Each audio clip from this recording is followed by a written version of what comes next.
A desobediência é algo que afeta a todos nós, seja na família, seja no ambiente de trabalho, ou seja até mesmo na escola. A desobediência afeta toda a humanidade. Mas isso não vem de hoje. Desde a criação do homem, lá em Adão e Eva, por exemplo, o homem escolheu desobedecer. E assim estamos hoje. Todas as pessoas desde então começaram a desobedecer porque a desobediência habitou em todos nós. Por exemplo, quando o casal quer ter um filho, eles não esperam um filho desobediente, eles querem uma pessoa que seja obediente. Baseado nisso, queria convidar você a abrir a Bíblia no livro de Jonas, capítulo 1, a partir do verso número 1. Diz assim a palavra de Deus: Veio a palavra do Senhor a Jonas, a filho de Amitai, dizendo: Dispõe-te, vai à grande cidade de Nínive, e clama contra ela, porque sua malícia subiu até mim. Jonas se dispôs, mas para fugir da presença do Senhor para Tarsis. E tendo descido a Jope, achou um navio que ia para Tarsis. Pagou sua passagem e embarcou nele, para ir com eles para Tarsis, para longe da presença do Senhor. Mas o Senhor lançou sobre o mar um forte vento, e fez-se no mar uma grande tempestade, e o navio estava a ponto de se despedaçar. Então os marinheiros, cheios de medo, clamaram cada um ao seu Deus. Lançavam ao mar aquela que estava no navio, para o aliviarem do peso dela. Jonas, porém, havia descido ao porão e se deitara, e dormiu profundamente.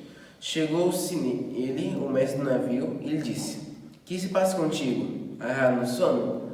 Levante, invoca o teu Deus, talvez assim esse Deus se lembre de nós, para que não pereçamos.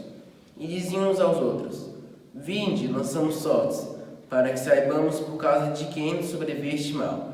E lançaram sortes, e as sortes caíram sobre Jonas.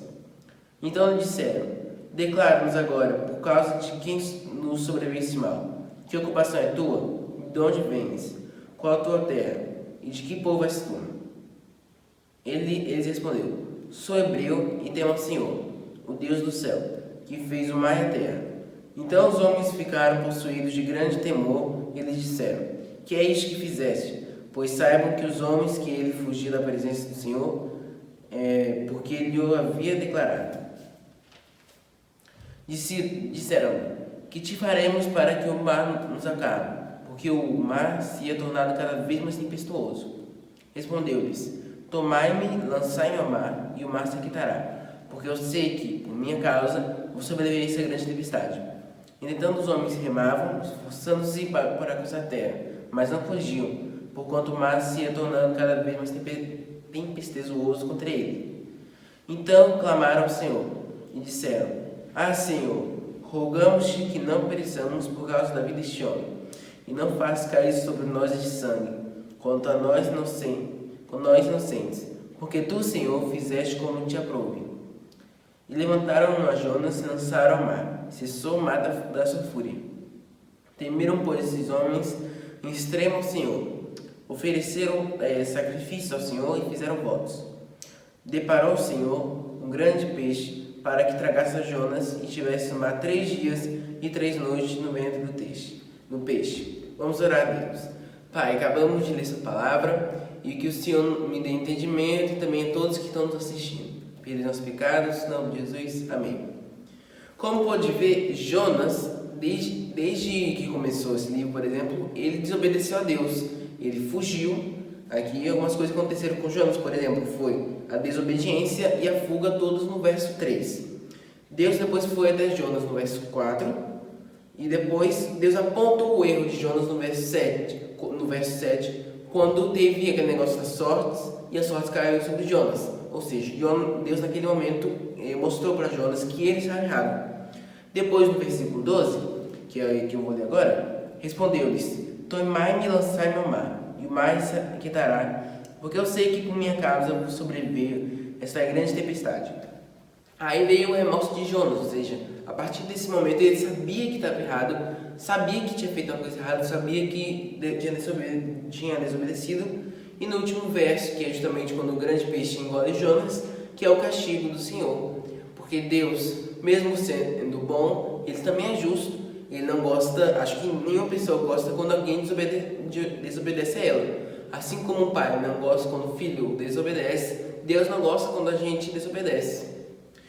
Então, a primeira lição que podemos tirar podemos tirar no livro de Jonas é que os homens não podem atrapalhar o plano de Deus. Se a gente for um pouquinho mais à frente, no capítulo número 3, Jonas foi lá e pregou a Nínive e todos os ninivitas se arrependeram. Jonas falou que falou que ia acontecer com os ninivitas, porque o plano de Deus era destruir os ninivitas, os ninivitas estavam fazendo muitas coisas ruins. E o Jonas realmente não queria que os ninivitas se arrependessem. Foi um dos motivos que ele fugiu para Tarso, que já vamos falar um pouquinho mais sobre isso. Mas, como podem ver, nenhum homem é capaz de atrapalhar o plano de Deus. Se você não for, outra pessoa vai ir. Mas se Deus pedir para você ir, então você vai. Foi o que aconteceu no início do capítulo 3. A segunda lição que tiramos do livro de Jonas é que Deus faz sempre com que arrependemos. Toda vez que nós erramos, Deus mostra para a gente o que a gente fez errado e faz com que a gente se arrependa. Hoje em dia, por exemplo, desde que Jesus subiu aos céus, o Espírito Santo que habita em nós, por exemplo, quando a gente faz alguma coisa de errado, mostra para você que você fez alguma coisa de errado e faz você se arrepender. No capítulo 2, por exemplo, como eu vou ler agora, mas se você que está em casa quiser ler, ele fala, o Jonas, por exemplo, começa uma oração grande, falando que estava totalmente arrependido no ventre do peixe. Ele estava totalmente arrependido e foi assim, Deus mostrou que o Jonas estava errado e Jonas realmente se mostrou errado e pediu para Deus que o libertasse do ventre do peixe, que foi o que aconteceu depois. A terceira lição que tiramos do livro de Jonas é que ele tinha boas desculpas para o que ele fez. Algumas coisas que nós fazemos, às vezes até a gente tem boas razões. Por exemplo, quando Deus nos chama para o missionário, a gente vai perder muitas coisas na nossa terra. Quando a gente veio para Portugal, do Brasil a Portugal, nós também perdemos muitas coisas. Porque quando Deus nos chama, às vezes temos boas razões para não fazer. Se a gente for ver aqui os versículos 1 e 2 do capítulo 4, diz assim: Com isso desgostou-se Jonas extremamente e ficou irado. Irou ao Senhor e disse: Senhor, não foi isso que eu disse, estando ainda na minha terra? Por isso me adiantei fugindo para Tarsis, pois sabia que és Deus clemente e misericordioso, tardio em ira-se, e grande em benignidade, e que te arrependes do mal. O que aconteceu antes, depois se você quiser ler o capítulo 3, você vai entender melhor, né? A gente recomenda você ler o livro todo de Jonas, que você vai entender melhor essa história. Que foi que Jonas foi aos ninivitas, falou para eles o que Deus mandou, todos os ninivitas se arrependeram. O problema é que Jonas não gostava nem um pouco dos ninivitas, como eu tinha dito mais cedo. Ele realmente queria que aquele povo fosse condenado. É claro que se a gente for ver o tempo de hoje, podemos dizer que nós poderíamos ter desculpas melhores para fazer algumas coisas que Deus nos manda fazer. Mas Jonas, ele não queria que aquele povo fosse salvo. Então, mesmo que a gente tenha boas desculpas, temos sempre que obedecer a Deus. A quarta e última lição que tiramos do livro de Jonas é que Deus sempre quer nos ensinar alguma coisa. No decorrer do capítulo 4, dos versos 6 a 11, diz assim: Então fez o Senhor Deus nascer uma planta, que subiu por cima de Jonas, para que fizesse sombra sobre sua cabeça, a fim de o livrar do seu desconforto. Jonas, pois, se alegrou extremo por causa da planta. Mas Deus, no dia seguinte, ao subir da alva, enviou um verme, o qual feriu a planta, e esta se secou. E nascendo o sol, Deus mandou um vento calmoso oriental. O sol bateu na cabeça de Jonas, de maneira que desfalecia, pelo que pediu para si a morte, dizendo: Melhor me é morrer do que viver. Então perguntou Deus a Jonas: É razoável sua ira por causa da planta? Ele respondeu: É razoável a minha ira até a morte. Tornou o Senhor: Tens compaixão da planta, que te não custou trabalho, a qual não fizeste crescer, que nenhuma noite nasceu e nenhuma noite pereceu? Falei errado? E no versículo 11 diz assim: Eu não hei de ter compaixão da grande cidade de Nínive, em que há mais de 120 mil pessoas que não sabem discernir entre a mão direita e a mão esquerda, e também muitos animais. Então Deus deu uma lição para Jonas para dizer o porquê que ele queria que fosse para Nínive. Porque assim como Jonas teve piedade daquela planta que Deus plantou para ele, para que fizesse uma sombra para ele, teve piedade para quando aquela planta morreu, é a mesma coisa Deus com nós. Deus tinha piedade do povo de Nínive. Então, tudo que nós fizemos, Deus sempre está nos ensinando uma lição. É claro que para ele ensinar uma lição, não necessariamente você precisa desobedecer.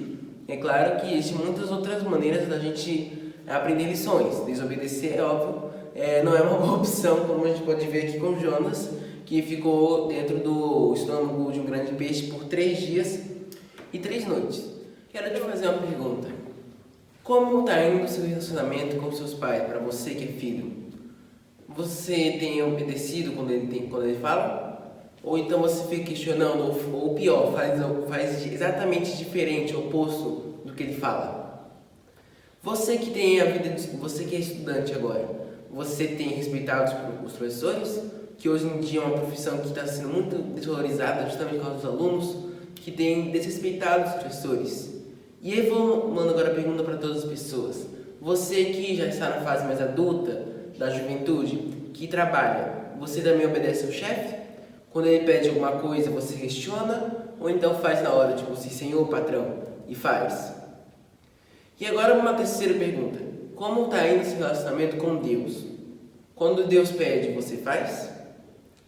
Eu comecei esse vídeo falando sobre Adão e Eva, sobre a criação, e também quero terminar o vídeo falando sobre isso, porque o mundo está assim agora por causa do início, porque o homem pecou, o homem errou, o homem desobedeceu. Se não fosse pela desobediência, nada disso teria acontecido. Por exemplo, a desobediência, depois que Adão e Eva pecou, todas as gerações que foram passando de aí em diante, até chegar a gente, também chegou a desobediência. Você que está indo pelo caminho da desobediência, ainda há tempo de sair. Desobediência faz caminhos tortos para você, vai te trazer infelicidade na sua vida. Que Deus te abençoe.